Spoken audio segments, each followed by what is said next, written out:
No te dejes engañar, la masonería y la Iglesia Católica son totalmente incompatibles. Quizás viste esos templos masónicos grandes, todos cerrados sin una ventana, o placas en los carros o calcomanías con los símbolos del compás y de la escuadra. O quizás simplemente crees que es toda una teoría conspirativa. ¿Qué es entonces la masonería? ¿Existe? Claro que sí. Hay mucho material falso dando vuelta y ellos mismos te podrían decir que sus orígenes son desde la construcción del templo de Salomón, que veneran al arquitecto que lo hizo. Te podrían decir también que vienen de los asirios, de los egipcios, que es el gnosticismo, que siempre se fue pasando de una forma exotérica, escondida, un secreto oculto. Hasta podría decir que Cristo enseñó a los apóstoles ese conocimiento oculto y fue pasando por ahí. Muchísimas mentiras. Sí hay algún origen en lo que fueron los gremios de la Edad Media que la Iglesia misma inventó como una forma de ayudar a los carpinteros, albañiles, constructores, pero ciertamente se fue corrompiendo y el gremio de los albañiles, que en francés es maçon, usó ese secreto que tenían entre ellos simplemente como un código, no era algo malo el secreto en sí mismo, pero para poder meter el ocultismo. Pero la verdad, ¿cuándo fue fundada la masonería moderna? Fue fundada en 1717 en Londres, en la Taberna del Diablo, por un pastor protestante llamado Andersen. Desde allí tuvieron desde el principio como fin la destrucción de la Iglesia Católica y también el avance propio en dinero y poder, que es siempre lo que atrae las pasiones bajas del hombre. La masonería tiene sus propios rituales, ritos que hasta en cierto modo parodian la misa y el bautismo. Hay una especie de contrabautismo donde finalmente salen de la oscuridad, que es la religión, y entran en la luz. Por eso son iluminados, por eso la ilustración, y hasta tienen sacramentos que imprimen carácter, dicen ellos. O sea, verdaderamente una parodia diabólica de la iglesia. Los templos, como decíamos, son cerrados sin ventanas, nadie puede saber lo que sucede allí adentro, y se cree hasta que los grados más altos pueden llegar a haber realizado también sacrificios humanos. Todo esto para llegar a la gnosis, a la sabiduría.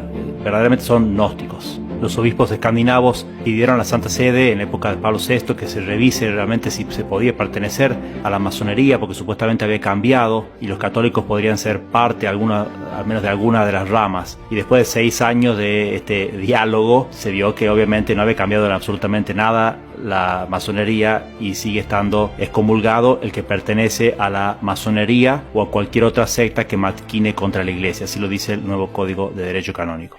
La masonería estuvo atrás de la Revolución Francesa. Las logias empezaron a copar el poder y tenían como lema, decía Voltaire, destruid a la infame y a su hija, o sea, destruid a la iglesia y a los jesuitas. Sabían que si conseguían la supresión de la Compañía de Jesús, podían entrar entonces en todo el ámbito de la educación, la cultura y todo el ámbito de los líderes y dirigentes y así tomar ese poder como lo hicieron efectivamente. Y estuvieron atrás de toda esa revolución mundial anticristiana contra la Iglesia Católica. Ese es el nombre que usa Pío XI y los demás papas, sabiendo que hay dos ciudades que se enfrentan, como lo decía San Agustín.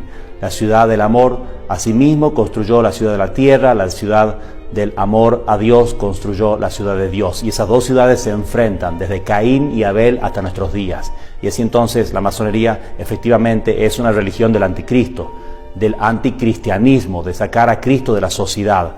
Primero fue la revolución protestante que sacó a la iglesia. Entonces decía, Dios sí, Cristo sí, iglesia no. Después la revolución francesa dijo, no iglesia, no Cristo, sí Dios. Por eso la masonería se dice y se jacta de ser a veces religiosa o aparenta serlo con una especie de deísmo, como un Dios que construyó el mundo y se fue un Dios relojero que dejó armado el reloj funcionando y no le importa más lo que hacemos. Y por tercer lugar tenemos la revolución comunista que sacó directamente también a Dios del mundo.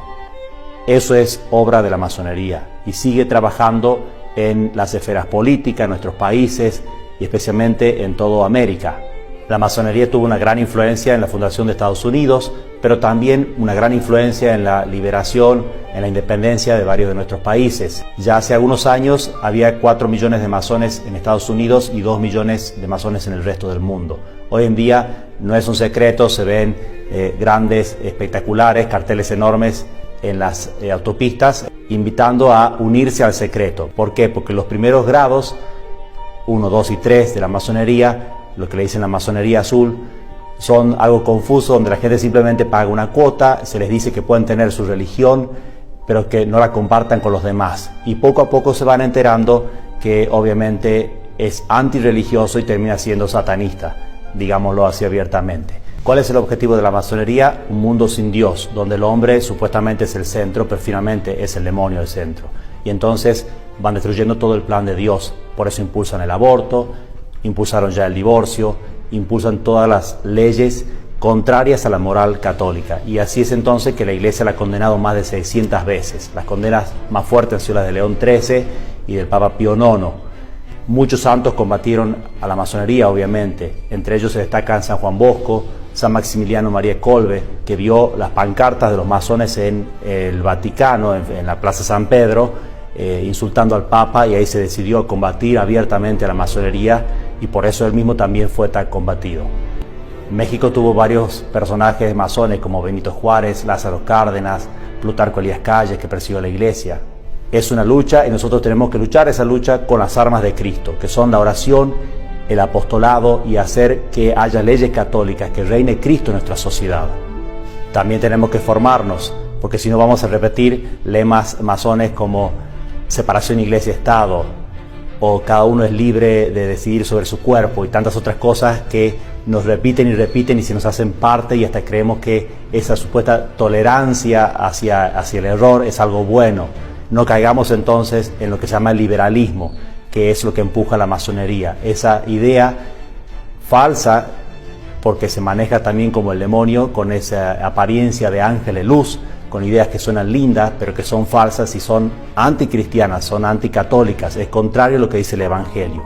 Cristo quiere reinar en esta sociedad también, no solamente en las almas y en los corazones, y cuenta con tu ayuda. Formate, sé hombre de oración, sea un apóstol y que viva Cristo Rey.